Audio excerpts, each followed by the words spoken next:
What's good, family? We're back with the emphatic truth. You know,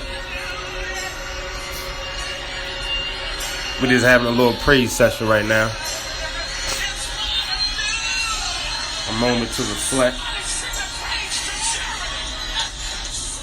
A moment to reflect and realize how blessed we are in this society and in this world. I always take a moment each day to have that self-reflection and to sort of come to grips with myself, what I've done throughout the day. If it's the end of the work week, what I've done the end of the week that maybe can propel my career forward. And this sort of time that I take out is so important to me because I value that time with myself. And just from dealing with people through college, through high school, in various settings, I always notice one thing in particular is we oftentimes can pay attention to everyone but ourselves. We have hope for everyone but ourselves. And I know this to be true because that was me at one point. When I first moved to Pennsylvania at the age of 15, York, Pennsylvania, I had no idea what I would be walking into as far as a school setting. But I also was open to the idea of playing sports, open to the idea of living in a different state, coming from Baltimore. So it was so many questions, but also that fear aspect that we talked about in other podcasts. But that fear wasn't because of something that I have done. It was more of the fear of the unknown. What was going to happen? Am I putting my best effort forward in this environment? At only 15, 16, I was having those thoughts because the environment had changed. So with that environment change, I had to adapt. I had to learn the environment. I had to ultimately grow within that environment so I could function. And the same happened in college and post-college. But the point that I'm making here is all about self-reflection. How do you feel about yourself? Do you feel good about yourself? And the way that we see ourselves, and then the way that we see ourselves in society, may hold two different viewpoints.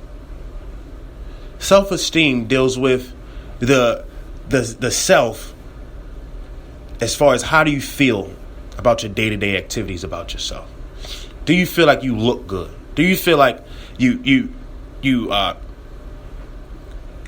have gained anything from yesterday? Do friends compliment you? Do you look for that affirmation from other people? Self-esteem is built on the things that we think about ourselves, but also how people think about us. So, for instance, it was a time in Pennsylvania where I could not figure out for the life of me why me from Baltimore playing 3 different sports,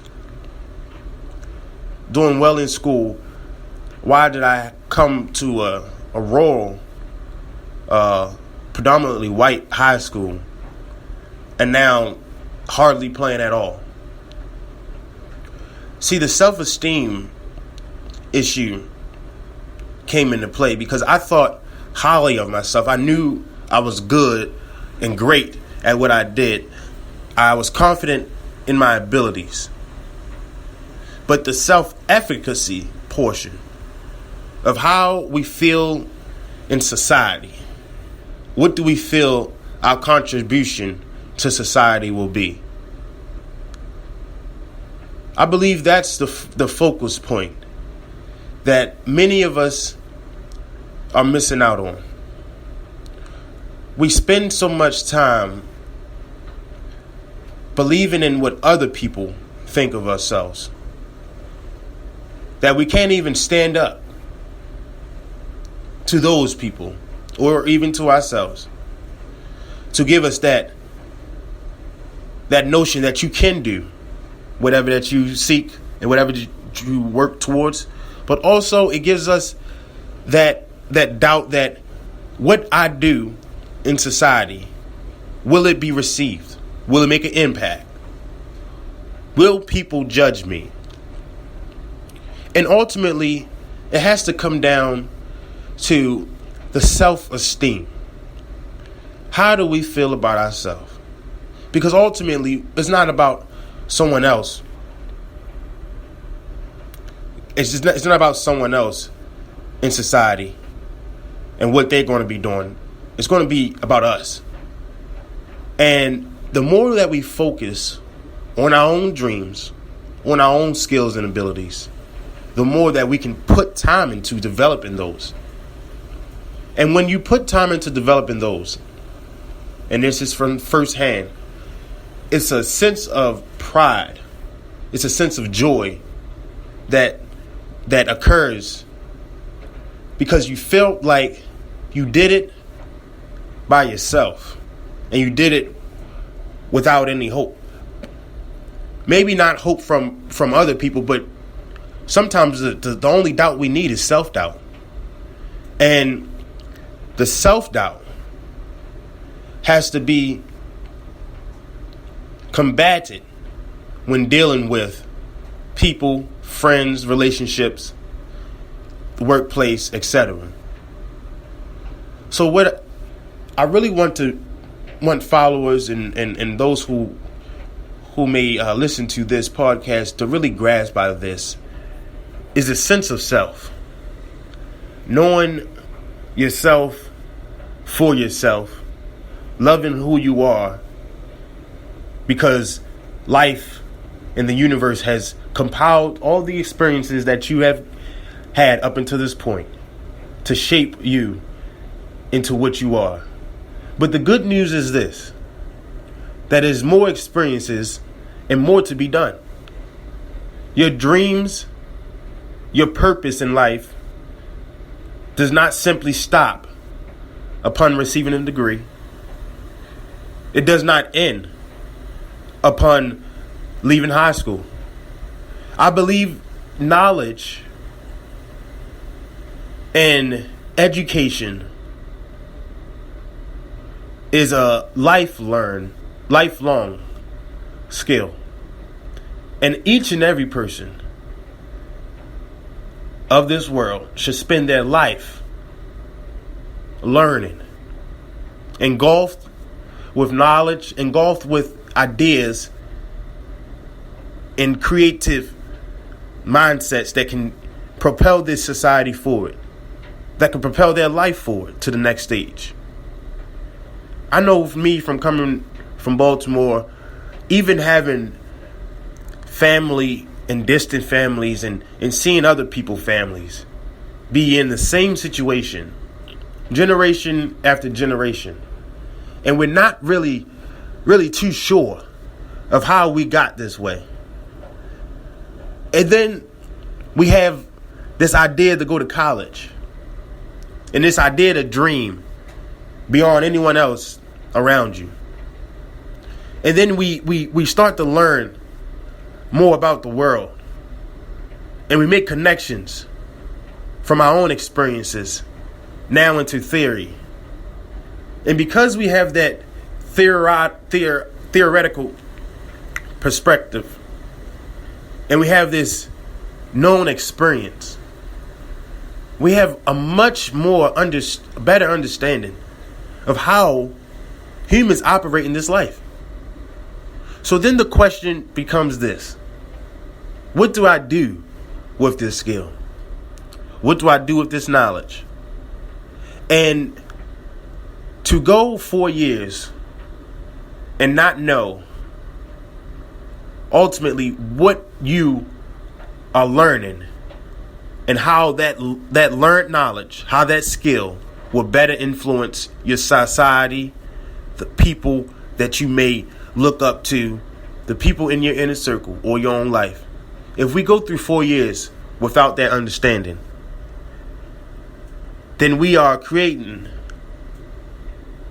another level of ignorance. Another level of ignorance that stop us from ever wanting to achieve anything more than what we can dream, ask, or desire.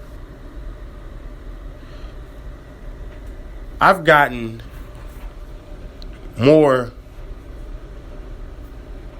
being out of college and seeing life as it is,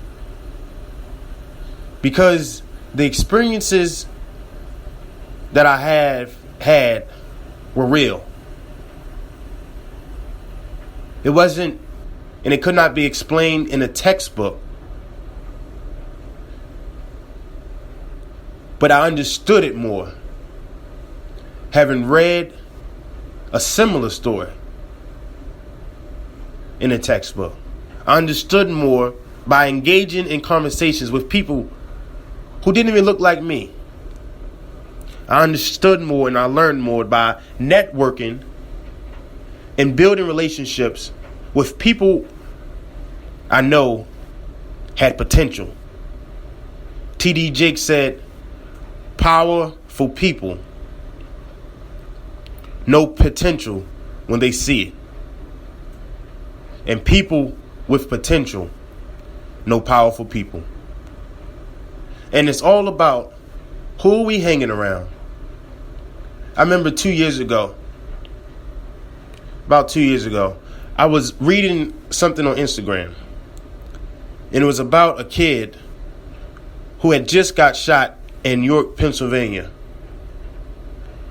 And though I did not know the kid, I was fascinated by the quote that the young lady had put up from the bishop eulogy. And the bishop was taking a sociological look at the lives of youth in urban cities. And he summed it up by these two questions in a statement. Who are you running with? And where are you going? You may not control your circumstances, but you can control how you respond and ultimately your outcome. I know for me, that has been ingrained in my memory since I read it. Because too often, we do not value ourselves enough to keep good company around us and protect our energy, our thoughts, and our upward mobility. I hope this Emphatic Truth Thursday throwback was inspiring. I sure hope it was enlightening and brought some life to you this morning. But most of all, I hope and wish it made you think and reflect about your own life. You guys be blessed, and you stay out and stay tuned for the Emphatic Truth. Peace.